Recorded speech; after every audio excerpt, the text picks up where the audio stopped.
in the Chalbi Desert with Capital in the Morning.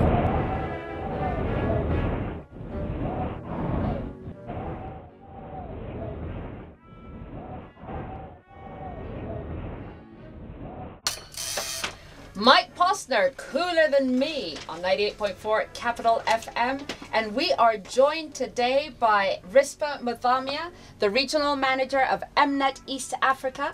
Thank you so much for joining us, Risper. Thank you very much. And you were telling us that you were born at the last house before the KWS fence in Meru. That's me. We interact with elephants and monkeys. Oh my goodness. So was it a happy childhood then? It was really. I mean, when I look back today, I just think that I wouldn't have had a better upbringing than what I had. It taught me a lot. There's a lot of tolerance and also really appreciating your background.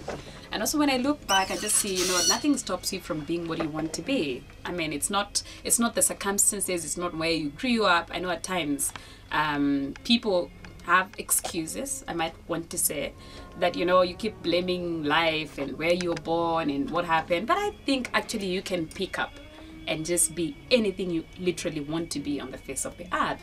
You just need to focus and be passionate about it and interact with the right people and just be positive because it's possible. So when I think about my background and my shags and all of that, I just think I wouldn't have had it any other way. It was the best upbringing. That's a running theme in your life, isn't it? That you could do anything that you want to. Absolutely, absolutely. Is that something that you got from your parents, or where did that come from? My dad used to speak to us a lot, and he would always sit us down as a family and just say, there's things that is instilled in us when we're really young. And one of them I remember was never tell family secrets. And the other was, and second thing was when he traveled, don't go telling everyone where mom and dad went. But also something else that he would always tell us is that you will be what you want to be. The opportunities exist in life, but you have to make them. And I think also, these opportunities exist, and I know at times people haven't, not everyone has been fortunate and all that. But what I say is that just don't lose hope. That is the last thing that you can do. Things might not be working at the moment, but just don't lose hope. You still can be what you want to be. It doesn't matter how old you are. If you're doing the right thing to achieve what you want to achieve, you definitely one day will achieve it. Just don't sit back and hope that someone will come and rescue you. Wow, fascinating. But I've got to say, as with everyone, there usually is some memory that is not as good as the other ones are. So what's your most terrible memory? Oh dear. I don't know, from a work. It's not always rosy, is it? And there's always hardships. It hasn't been rosy. Even for me, it hasn't been rosy because when you think about what I do now, where I've come from, it's been almost painful to some extent. The hours, the lessons that I've learned, it hasn't always been pretty. There are times when you really feel like you just don't want to go on.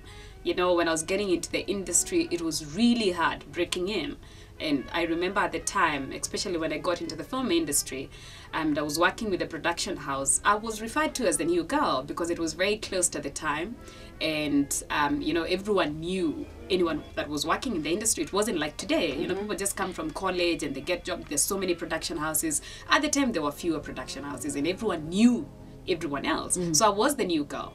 And it wasn't easy trying to prove yourself, and then you're a production assistant. Really what you're doing on a set is running around with a trash bag and just making sure everyone is comfortable. But at the end of the day, you can be better, and you want to be better. And it's trying to break through that and not letting the circumstances break you. So it hasn't always been rosy. It's been a lot of hard work, sweat and tears at times, but it's paid off. So when I look back, I just can only be grateful. I mean, I know that you're very young. that should earn me a few brownie points. Yes, Washika, keep it coming. Yeah, you're young and stunning and gorgeous. And I know you're young.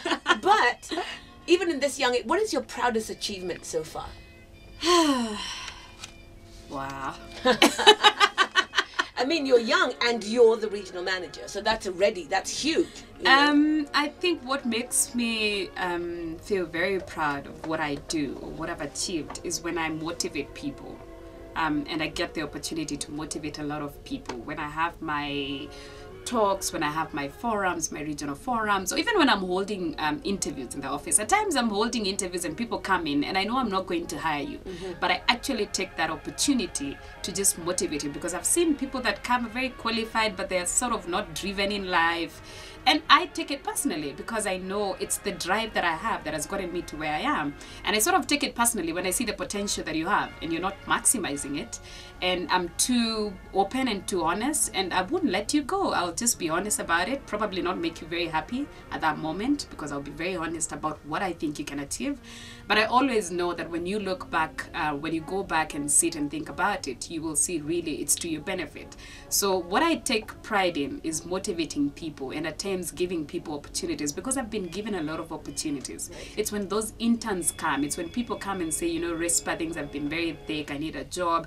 And I try not to forget. I will not forget. And if I think you have the potential, I will try and see that there's an opportunity for you to grow. Because I got the same. I mean, people were patient with me. People taught me. I didn't know everything that I know today. I mean, people were very patient with me. I was nurtured. I was mentored. And, you know, I also have to give back. And that is always at the top of my mind. That at the end of the day, what I am today should never get to my mind. It's a job. Yeah. But you know, you have relationships to build, you have other people that aspire to be what you are, you have other people that are going through difficult times in life, and you really must try and motivate them, because the last thing... Wow. And just how inspiring you are and how inspired they are as a result of hearing from you. So it certainly is something that people do pick up from you. But what do you do to relax? Are you a beach person? Are you a bush person? Wow. That is something that I wish for, relaxation, actually. I'm a movie person. I don't get to relax as much as I would want to. Like, I don't get to take a lot of time off. But when I have the time, I will definitely sit back and enjoy a nice movie. Africa Magic movie. Of course, of course. It's my brand. And I will support it even when I'm relaxing. And when I can, I also like traveling, and I get to travel a lot, but when I'm working, and hanging out with friends, and yeah. Excellent. Well, there you go. If you could hang out, what would you take? The beach or the bush? Which one would you take? The beach. The beach. Yes, I've been in the bush. I've been in the bush. You were born in the bush. Let's not push it. This girl needs a break. It was great, but thanks. Thank you. Yeah. Risper Muthamia, Regional Manager of Mnet East Africa, talking to us here in the Chalbi. When we come back, we will ask her the famous Chalbi question, as well as find out more about Risper. Keep it locked to 98.4 Capital FM.